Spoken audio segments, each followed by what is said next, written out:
안녕하세요. 상식이 돈이 되는 지식스쿨입니다.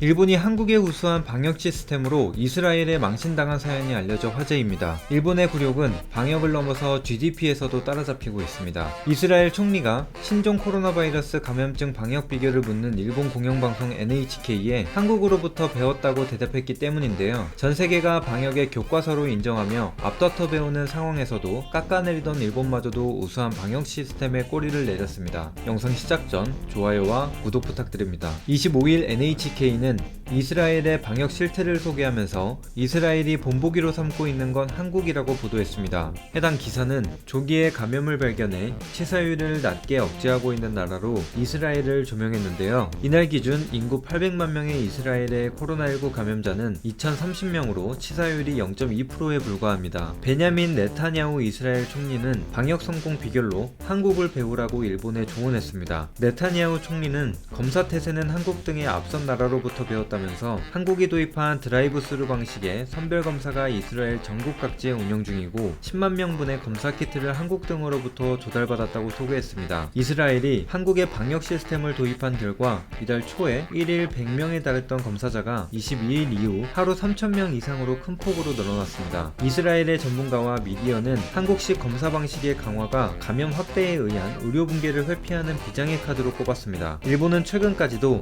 비즈니스 저널에서 한국이 대량으로 검사를 실시하면서 의료 붕괴를 초래하고 있다며 깎아내렸으나 결국 한국식 방역이 대세로 떠오르면서 일본마저도 한국의 방역 시스템을 인정할 수밖에 없었습니다. 일본의 굴욕은 여기서 끝나지 않았습니다. 한국의 GDP마저 일본을 추월했기 때문입니다. 최근 경제협력개발기구는 세계 주요 국가들의 GDP 지수를 공개했습니다. 이 자료에 따르면 한국은 2018년 기준으로 1인당 GDP 42,136달러를 기록해 같은 기간 41,364달러를 기록한 일본을 앞섰습니다. 해당 수치는 구매력 평가지수 기준 1인당 GDP였고 이미 지난 2017년부터 일본을 추월한 것으로 집계됐습니다. 1인당 GDP에서 한국의 일본 추월 전망은 이미 나온 바 있습니다. 국제통화기금은 지난해 8월 공개한 세계 경제 전망에서 한국이 2023년에 일본을 추월할 것으로 전망했습니다. 일본 또한 한국에 추월당한 사실에 충격을 금치 못한 반응입니다. 노구치 유키오 와세다 대학 비즈니스 금융연구센터 고문은 한국의 1인당 GDP와 노동 생산성에서 추월당한 일본의 장래라는 글에서 한국에 추월당한 일본의 지위에 충격적이란 반응을 보였습니다. 한국이 일본을 앞장선 데는 삼성전자 등의 세계 시장 높은 점유율 등에서 기반한 것으로 분석됩니다. 삼성전자는 지난해에도 전세계 스마트폰 판매량 1위를 지키며 일본을 앞질렀습니다. 같은 시기 현대차도 매출액 100조를 넘어섰는데요.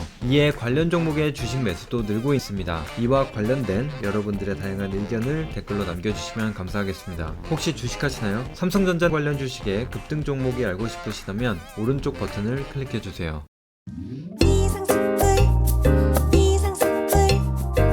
주식을 모르면 이상스쿨. 주식 모르니 이상스쿨.